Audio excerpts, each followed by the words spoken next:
Greetings, dear viewer, and welcome to Purposes Crossed, where I hope that people who are called by Jesus for different purposes cross paths and exchange ideas. In this video, we continue with our series of reflections on the Sermon on the Mount. Here, we will begin our exploration of the prayer template that Jesus gave his disciples. The Lord's Prayer, as it is known, is prayed by millions of Christians every day and is, to a great extent, foundational to the Christian understanding of what prayer is and what prayer involves. Therefore, we will devote 6 videos to this prayer, this being the first one. After warning us against pretense and repetition in prayer, Jesus gives us a model for prayer. The prayer begins by addressing God as Father. With the plural pronoun our, Jesus tells us to have a communal approach to prayer even in private. None of us has a special and unique claim to God, for God is our Father. Yet God's people do, as a whole, have a special claim to God, for He is our Father. The foundation of prayer, therefore, lies in the recognition of two crucial truths. First, God is not some impersonal force or an emanation of the universe itself. Rather, God is personal and wishes to have a relationship with us. By referring to God as Father, we are reminding ourselves of this as we begin to pray.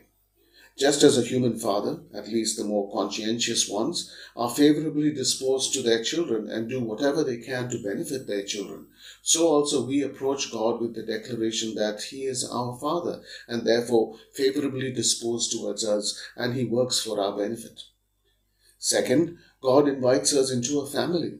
Since we declare that God is our Father, we recognize that there are others in this family, our sisters and brothers in Jesus.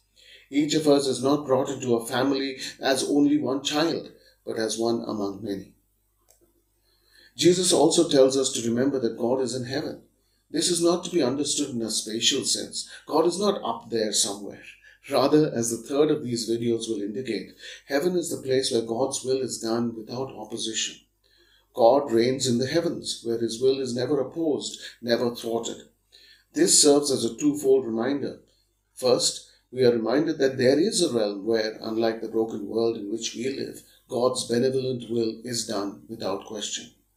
Second, we are reminded that the original heaven and earth reality that God created has been marred by human rebellion. Attached to the address is the first request, "Hallowed be your name."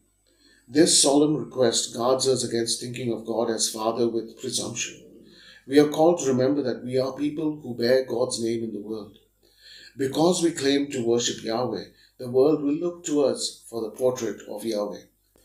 That is, if we claim to be people who worship Yahweh, then the world will develop an understanding of Yahweh based on how we conduct ourselves.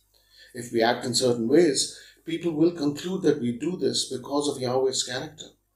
What we say and do, therefore, reflects on the character of God. Having prayed this first request, we may not act in ways that profane God's name without ourselves becoming hypocrites. Hence, to truly pray this request is to bind ourselves to doing only things that will indeed hallow God's name. God's name here refers to God's reputation. This reputation is linked to God's irrevocable promises to His people and to the world. Having made promises, God is bound to fulfill them or risk losing His own reputation. So, to pray this request is to ask God to move history along towards the fulfillment of all His promises. Of course, having prayed this request, then, we may not act in ways that actually obstruct the fulfillment of God's promises. For instance, we may not support oppressive practices that deprive people of food and clothing, for God has promised to bring us to a plenteous future. In the previous video, we saw that prayer is a relationship.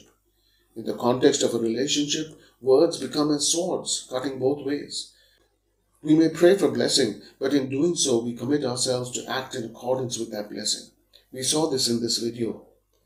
To pray the first request of the Lord's Prayer, then, is to commit ourselves to act in ways that hallow God's name rather than profane it.